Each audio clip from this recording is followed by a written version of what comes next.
our spirit keep alive to worship the Lord.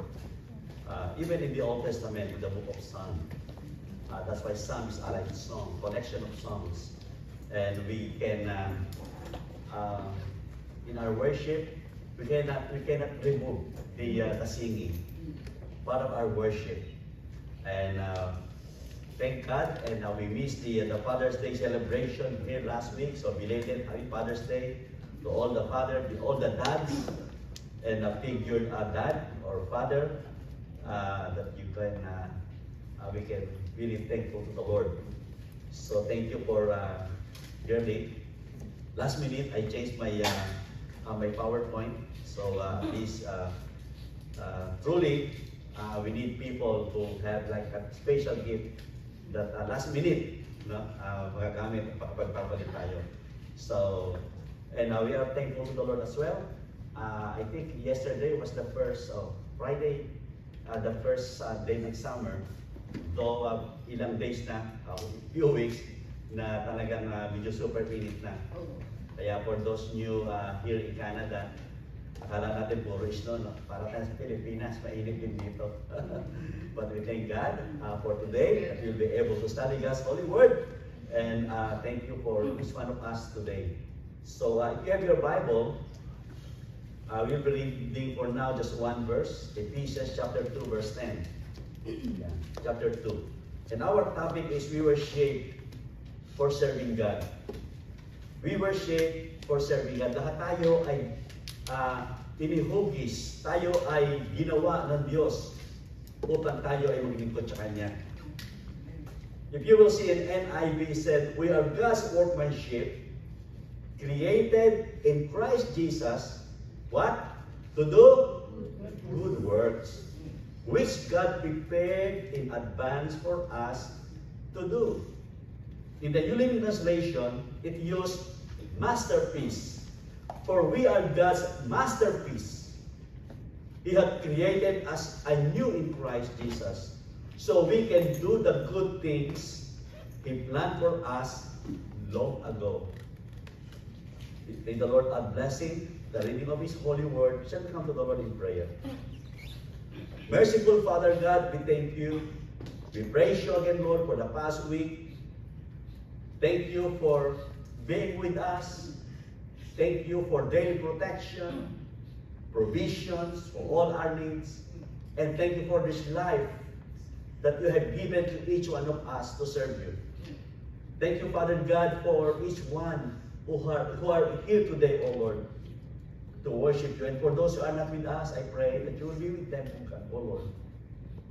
May we ask that the Holy Spirit will lead us in our worship. And I pray for each one, O Lord, who are not feeling well or sick. We ask God for your touching hand be upon them. Yes. I pray God for those who are looking for a job. We ask God to help them. Yes. And I pray, Father God, for those who are in special need right now. May you minister to them, O Lord.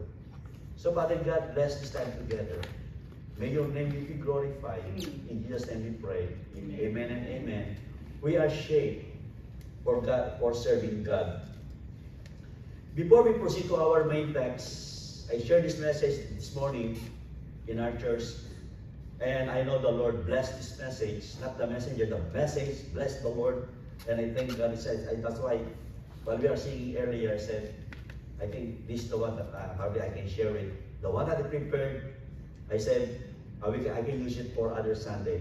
Very timely for this one. We were shaped for God, for serving God.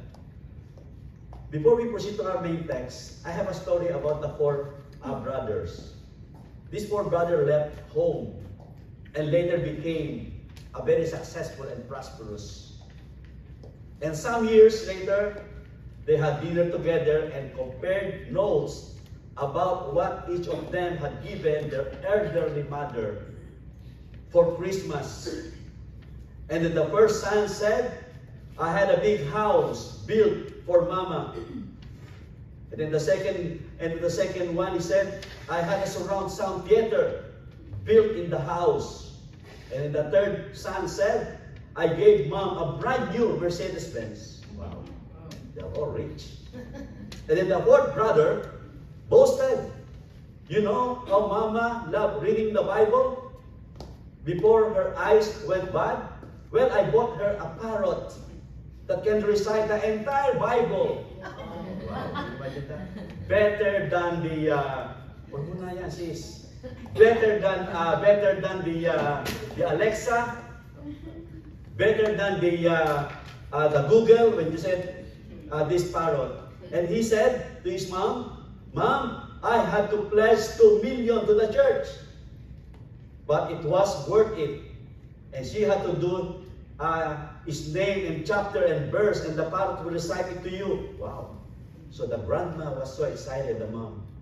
And the other brothers was really impressed and a bit jealous. Their younger sibling had outdone to them.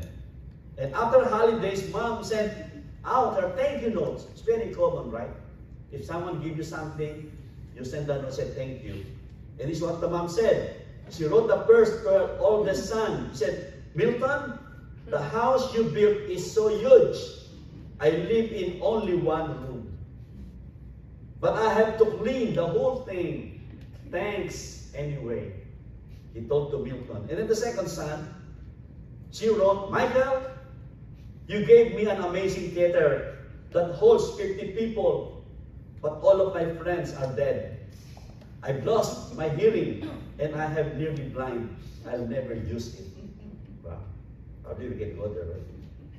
Thank you for the gesture, just the same. And then the son number 3 received his note, the third son. And he said, Marvin, I am too old to travel, so I never use the Mercedes-Benz. But I appreciate the thought. Thanks. So when she got to the youngest son, she wrote, Dearest Melvin, you were the only one to put some thought into your gift. The chicken was delicious. Thank you. Wow. 2 million. The cost of the chicken, of the parrot. God has given us a special gift. And this one, I know, special gift, this chicken, or this parrot, and become a fried chicken. But in our main texts this afternoon, it's important to remember that God wants us to serve not only according to our giftedness, but also according to the need. I borrowed some of this insight or this point from Rick Warren, and that we can learn so many things, that we were shaped for serving God. According to Rick Warren, he said, you are God's handcrafted work of art. Is it there? Yeah. You are not an assembly line product, mass-produced without thought. You are a custom design, one of a kind, original masterpiece. Amen? You and I, created by God, like a masterpiece, a workmanship created in Christ Jesus. He is the one who shaped us, and the purpose is to serve Him. Beloved in the Lord, you and I created to make contribution, not just to consume. Because God's designed you to make a difference. And what matters is not how long you live, how much money you make, but how you live or whether your life matters. Don't focus on the duration of your life, but on the donation of your life. You've been saved to serve and blessed in order to be a blessing. And we thank the Lord for the opportunity for us to serve Him. And God's desire for all the believers is to serve God. Amen. God wants each one of us in this room, all the members of Milton Christ Center Church, that all of us God's desire is to be used in the local church. God made you unique, but your uniqueness is not for your benefit. Remember that. God gave me a spiritual gift, not for me. God gave it to each one of us a spiritual gift for others to be used for God's honor and glory. Look at here in 1 Peter chapter 4, verse 10. Let's say it together, please. 1 Peter chapter 4, verse 10. Ready? Read. Each one should use whatever gift is received to serve others. Yes. But you are, he said, sorry, it says each one should use whatever gift is received, what to serve others. So it means our purpose, your purpose in life is to be who God made you to be and do what He designed you to do because He has shaped you to serve others, especially in the household of faith, in our own Christian community. And that's why He said, we are God's workmanship. We are God's masterpiece. If we are God's masterpiece, we are perfect for His glory and honor. And the Bible's word for serving. You know what the word serving in the Bible? It is called ministry. Many times when we say minister, most people think of a pastor who only works 1 day a week during Sunday. They think of a minister like a pastor. But the Bible says every believer is a minister. According to the scripture, look at here in 1 Peter chapter 2, verse 9. Look at here. He said, but you are a chosen people, a royal priesthood. Not every believer is a pastor, but every believer is a minister. Every believer is a minister. In the Bible, we can see that all of us must minister to one another and also minister for those who are still unsaved to bring them into Jesus' feet. That is ministry. And also in the Bible, word service. Service and ministry are same word. Servant and a minister are the same thing. So all of us, if I'm assumed that all of us in this room, you have already accepted the Lord Jesus Christ as your Lord and Savior. So all of us, I believe that God called us to minister. All of us are called to ministry. So please turn someone beside you. I want you to turn the person next to you and say, you are a minister. You are a minister. Okay, kinalabit pa. You are a minister. And that is true. You are a minister. I am a minister. You are a minister. Not only the pastor is the minister. And the good news is that God not only saved us for service, also He gave us ministry model. Just as Jesus is our example. Because in discipleship, we can choose to obey when tempted. If we want to learn how to serve, we must look up to Jesus. Now we will go to our main text. In Matthew chapter 20, verse 20 to 28, Jesus said, instead, whoever wants to become great among you, you must be your servant. And whoever wants to be the first must be your slave. Just as the Son of Man did not come to be served, but to serve and to give His life a ransom for many. Brothers and sisters in Christ, significance only comes from service. We are all to give our lives away in order to find them. If we want to be great, we must become servants. If we want to be first, we must be content in serving as a slave. Serving the Lord is a great opportunity for us. It's a calling. It's depend on us if we want to serve or not. Because we are slaves and we will become great in the eyes of Jesus, in the eyes of God. In the Old Testament, slave has no way to say no. Whatever the master want to do, he always say yes. Urgent. Do you remember Joseph when he was sold? Joseph the dreamer.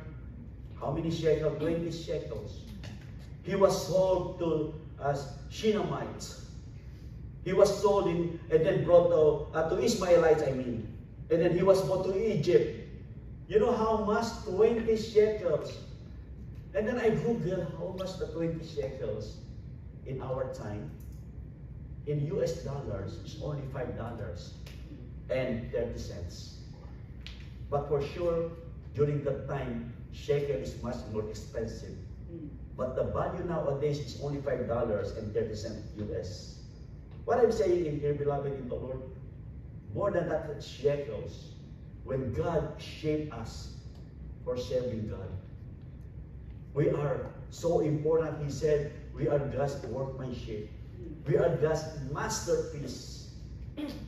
There are 3 ways that we can serve like Jesus. Number 1, serving like Jesus means being available. That's number 1. Right after we just talk about the servanthood, the following verses in Matthew chapter 20, look at in verse 30 and 32. Jesus was walking down to Jericho, and then the 2 blind men shouted, "Lord, have mercy on us." Jesus stopped and called them. "What do you want me to do? What do you want me to do for you?" Notice here, notice this verse. Jesus stopped. It's so important.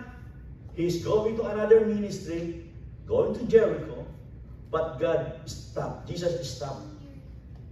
If we want to be used by God, we must be willing to be interrupted.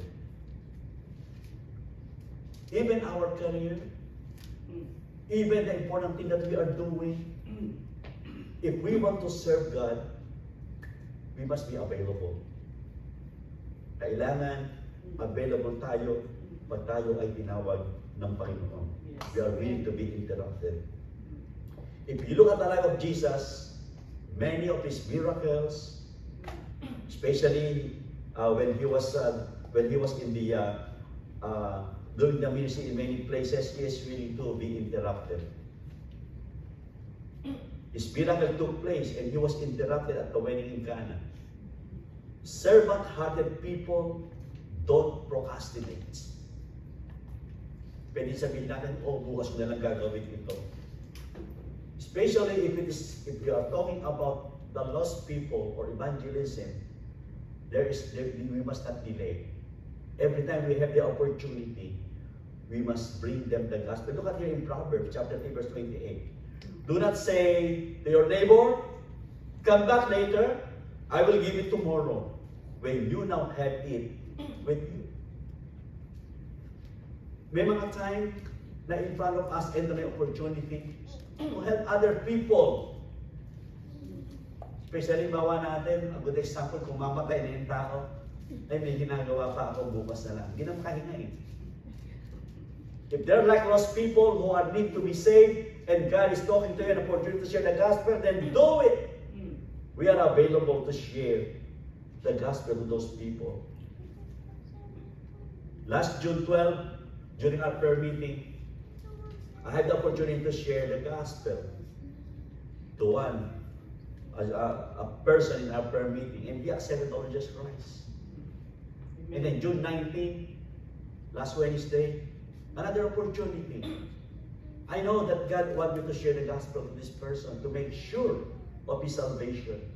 And another soul came to know Jesus just last Wednesday. And then me and Atenida, we visited the family last Thursday. Visitor from the Philippines. And I know even the loved ones, member of our church, that's their desire and prayer that their sister will come to know Jesus. And they had the opportunity after just talking to each other. She also accepted the Lord Jesus Christ just last Thursday. If there's like opportunity for us, don't delay. It is an action step.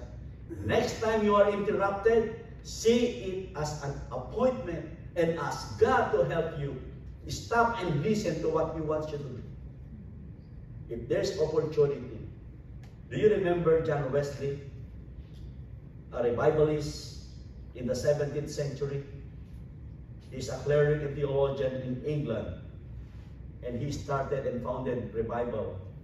And that's not Methodism, or the Methodist Church was started Look at what John Wesley used to say, do all the good you can, by all the means you can, by all the ways you can, in all the places you can, and of all time you can, to all the people you can, as long as you ever can. We must available. We must be willing to step out and say, okay, Lord, I'm out of my comfort zone. If we say it available, we are willing to be interrupted. We are willing to be interrupted. Diba? Tulad ng mga bata, a good example po ng mga bata, especially nag-aaral yan, ayaw din ma-interrupt. Diba? The same like we are willing whenever is available for us. Especially mga nananood dyan ng mga Korean telenovela. Nako, huwag niyong i-interrupt yan, di ba? But, beloved in the Lord, if it is the work of the Lord, we are willing to be interrupted.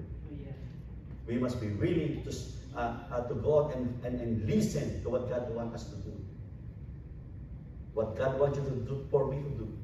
Maybe they are hurting people all around us. Hurting people, probably they have family matters or problem. Probably like looking for a job. And people like probably having problem with their children. And others, or probably a marital issue. That God wants you to help them. Or wounded people, don't wait. Help them now. Ability is wonderful. Yeah, we have all different abilities. Ability is wonderful, but God is more interested in my availability. Your ability, much more important than your ability. We must available. There are 3 obstacles to serve God. Is serving like Jesus is available? There are 3 obstacles. Though sometimes, let's open our eyes, and to be honest before God, there are so many things that hinder us to serve others. Number 1 is self-centeredness. And also perfectionism. And also materialism. In Philippians chapter 2, verse 4, the Message Bible translation said, forget yourselves long enough to lend a helping hand. Whenever you see the need, the right in front of you, guess what? God is giving you the opportunity to practice serving. Any situation na binigyan ka ng Panginoon sa inyong harapan, for us to serve and to help people, then let's do it. Let's follow. Let's listen to the Holy Spirit in our lives. Because the number 1 enemy of servanthood is busyness. And because I'm so busy, I don't think I have time to serve. I've got my agenda, my plans, my dreams, my goals, and my ambitions.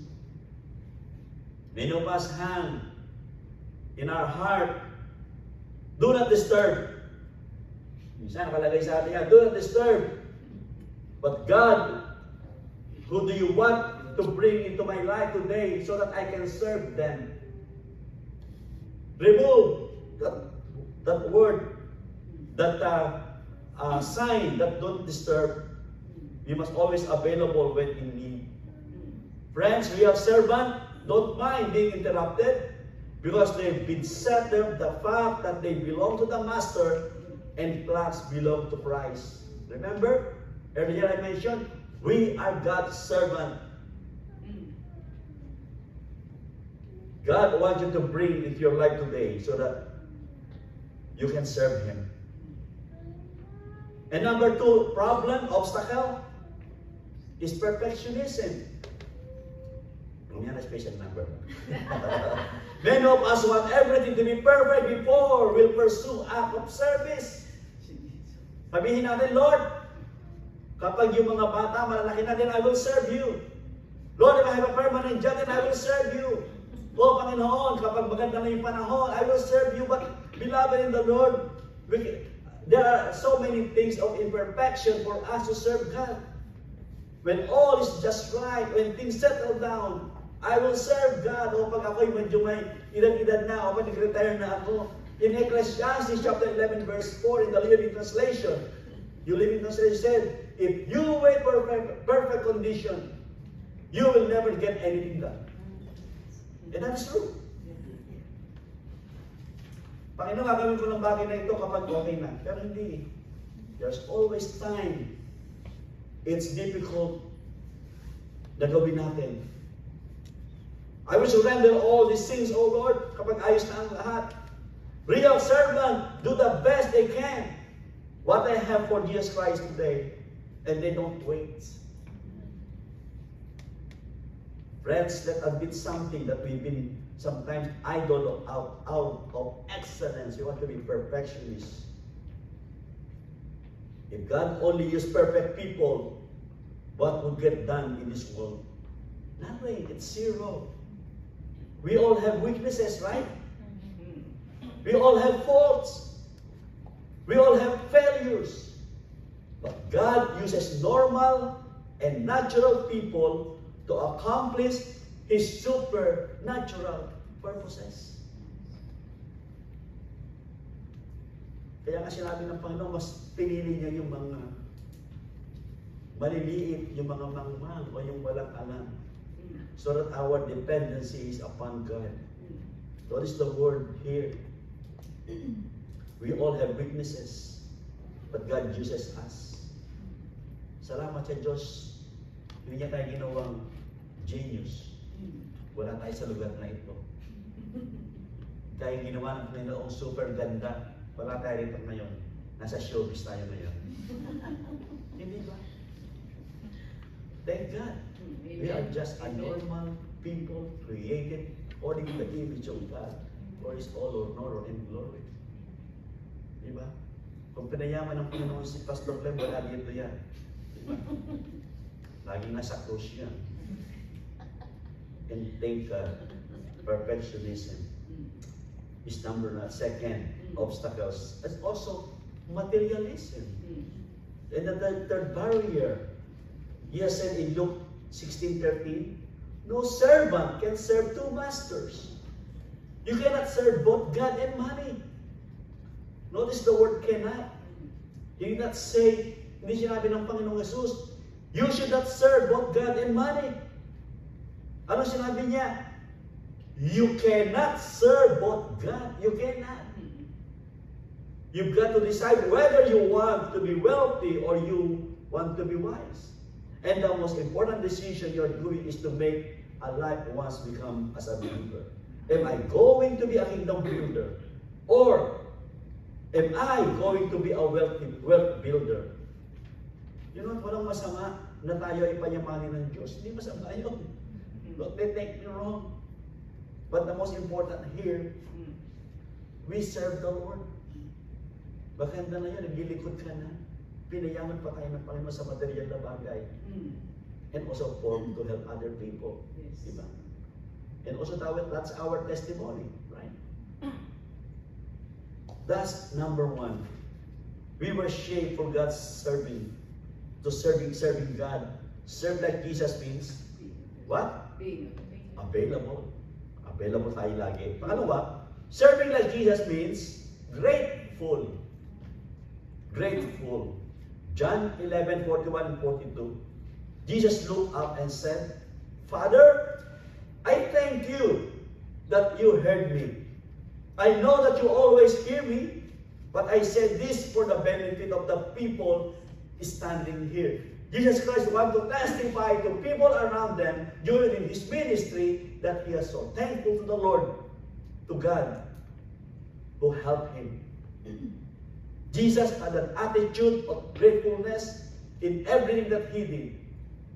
Ministry and miracles always happen in this attitude of gratitude. Kapag tayo ay magpasalamat sa Panginoon, when we are serving God, God will bless us.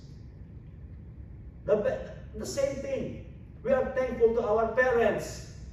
Pinapakain niya tayo, pinag-aaral nila tayo. We are thankful to everyone around us. We are thankful in our church community for those who are helping in the ministry, to the praise and worship, to those who are leading in the Bible study. We must be grateful It's all by the grace of God. Amen. Because as human being, we have a tendency to take our credit in Psalm 100 verse 2. Serve the Lord with Gladness. wow, with gladness. Hindi ba pumunta tayo ng simbahan, nagdidilim ang ating mukha. Diba? Parang dala-dala natin ang mundo. Pagdabas natin ng simbahan, dala pa rin natin ang mundo. You know what? When we come to church in fellowship, let's prepare our heart. Serve the Lord with gladness. Amen. Hindi na ipagpasok ng pintuan. You know what? Serving the Lord with gladness. If your service is Sunday, especially if it's Sunday morning, Saturday pa lang, prepared na tayo. Nakaplansya na yan. Nakaready na yung suot natin. At maaga tayo sa gawain ng Panginoon. Serve the Lord with gladness. We are very grateful. Of course, many of us bump into a couple of barriers to keep being grateful. Sometimes, we have a critical spirit. Ito minsan, para tayo maging grateful sa Panginoon. Yung barriers dito ay critical spirit tsaka yung wrong motivation. We need to check our heart before God. Look at in Romans 14:4. Romans 14:4. Who are you to judge someone else's servant? To his own master he stands or falls. And he will stand, for the Lord is able to make him stand. You know what? Comparing and criticizing make no sense. Because we are all in the same thing. If we see something in our church community, especially the MCCC, try to avoid being with a critical spirit. Remember, we are one thing. Isang katawan tayo ng Kristo. And someone has said that only time we should look down on our brother is when we are bending our knee to help them. Not to put down other fellow Christians, because we are one body in Christ. We are church, we are one family, we are one community. But there are times people see the problem inside the church. Oh, hindi maganda yung ganito, may problema sa ganyan. But they don't want to be part of the solution. If we are one family in Christ as one community, if there are some issues, if there are something to fix or to change, we are willing. Even you can volunteer. Probably you say, oh, bakit parang walang answer pag Sunday?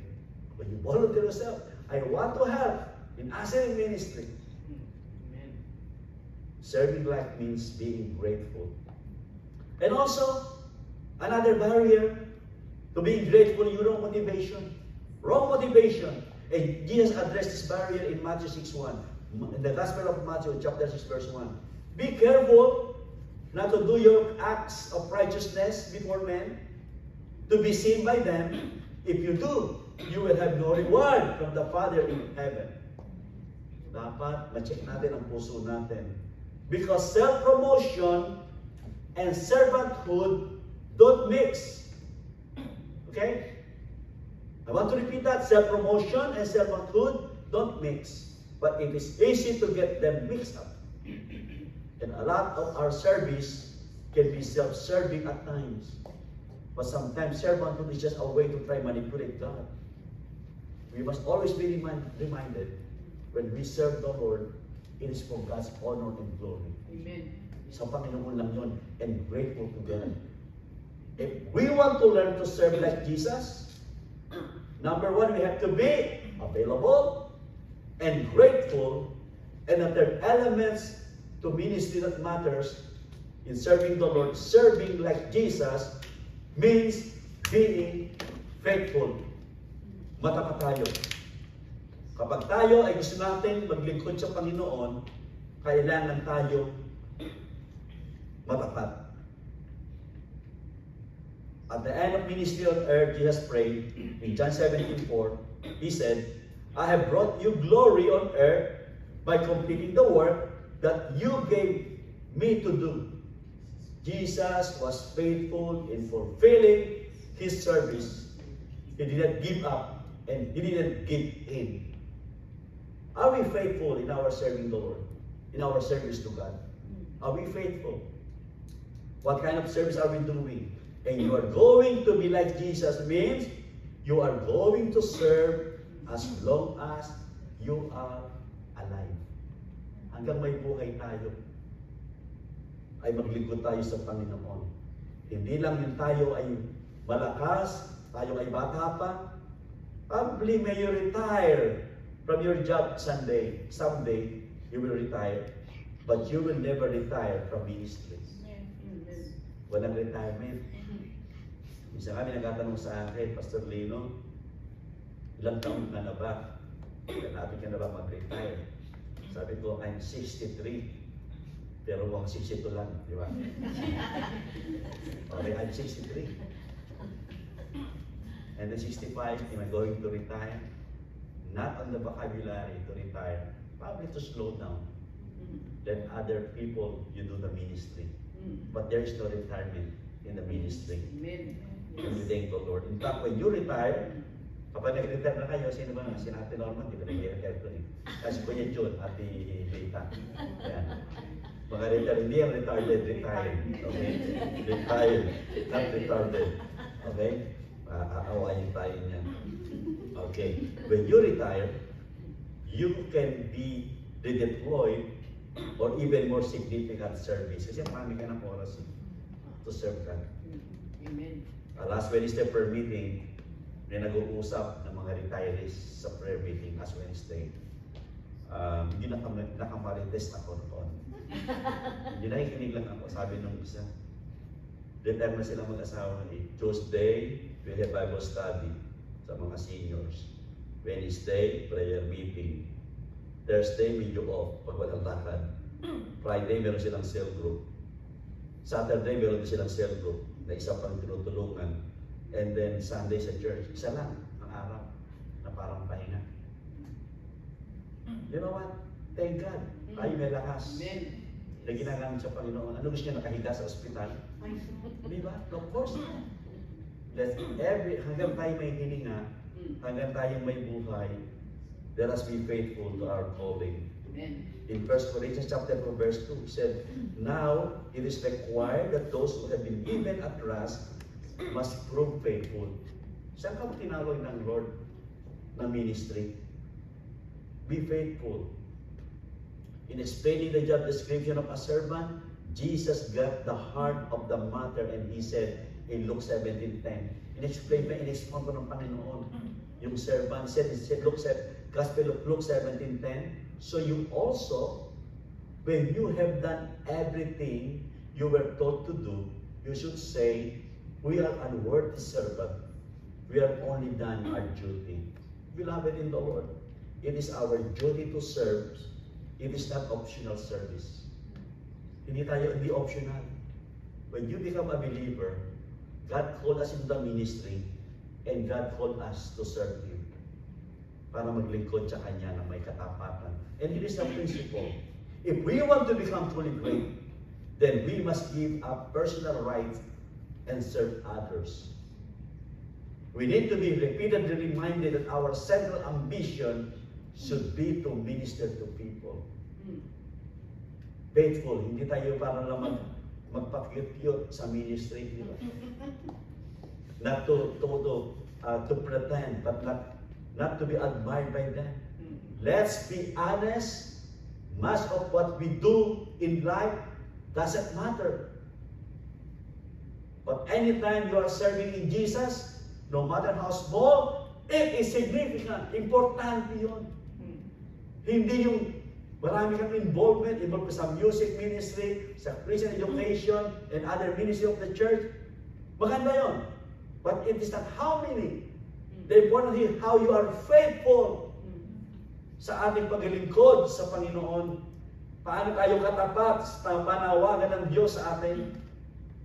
That's why in 1 Corinthians 15:58, throw yourselves into the work of the Master, confident that nothing you do for Him is a waste of time or effort. It matters even little stuff, maliit na bagay. Hindi ka naglilingkod para sa ibang tao. You are serving the Lord. and people look upon you. There are so many obstacles, hindrances, roadblock in our serving the Lord. Kapag tayo bumigay, si Satan ang pinagbigyan natin para manalo. No one can stop us in serving God. Amen. 1986, mga kapatid sa Panginoon, beloved in the Lord, when I gave my life to the full-time ministry, 1986, di ba, pinapanganak ang marami sa inyo. But no regret when I said to the Lord, yes. When there are areas, sometimes I'm faithful, I'm unfaithful, but God is faithful to me. But as much as I can, I'm faithful to my calling when God called me. And that's why Matthew 10:20, the Gospel of Matthew 10:20, if anyone gives up a cup of cold water to one of these little ones, because he is my disciples, I tell you the truth, he will certainly not lose his reward. Malamig na tubig lang ang ipainom natin, and how much more kung ice cup ang iyong binigay pa. How much more kung binigay natin ay talagang may ice cream pa, di ba? Or Starbucks. What I'm saying is not about how much, it's about your faithfulness to the Lord. Have you ever wondered why you are here? Halos karamihan tayo rito. Sino ang pinanganak dito? Walang pinanganak dito sa atin sa Canada. Okay, wala. Mukha lang. Walang pinanganak sa atin sa Canada. But you know what? Bakit tayo narito? You are here because God knew you. You had something to give back to Him. Bakit tayo binres ng Panginoon? Sa dami-dami taong nag-a-apply ng Canada. Sa dami-dami ng binigay ng Panginoon, tayo yung nakapagkatrabaho na maayos. Tayo ang binigyan ng opportunity tayo. He did not bring you here just to sit and sow and enjoy. He brought us Him to serve God. Inilagay ng Panginoon tayo rito sa MCCC para maglingkod sa Panginoon. When you boil it all down, you can do two things.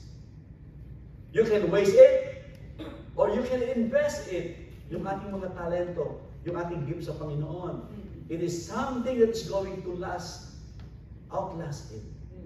You know, according to a sociology study, they interviewed 50 people over the age of 95, asking them one question. Yeah. If you could live your life over again, what would you do differently? And the top responses for those 50 people, I would do more things that would live on after I'm gone. Parang sabi, sayang. Sana ginawa ko yun. I never regret when I gave my heart to Jesus in the ministry. More than half of my age now. And I thank the Lord. One day, we are going to stand before God. And He's going to say to you, what did you do with what I gave you? Natingin tayo lahat sa harapan ng Panginoon eh. Hindi naman kaya harap sa harapan ni Pastor Len, di ba? Harapan ng Diyos, sa harap tayo. Sabihin ng Panginoon anong ginawa niyo para sa akin. Iminold kita, ginawa kitang masterpiece. But anong ginawa natin para sa Panginoon? Anong ginawa natin? Last verse before we end. Hebrews chapter 6, verse 10 to 12. Remember this, again, and be faithful sa Panginoon.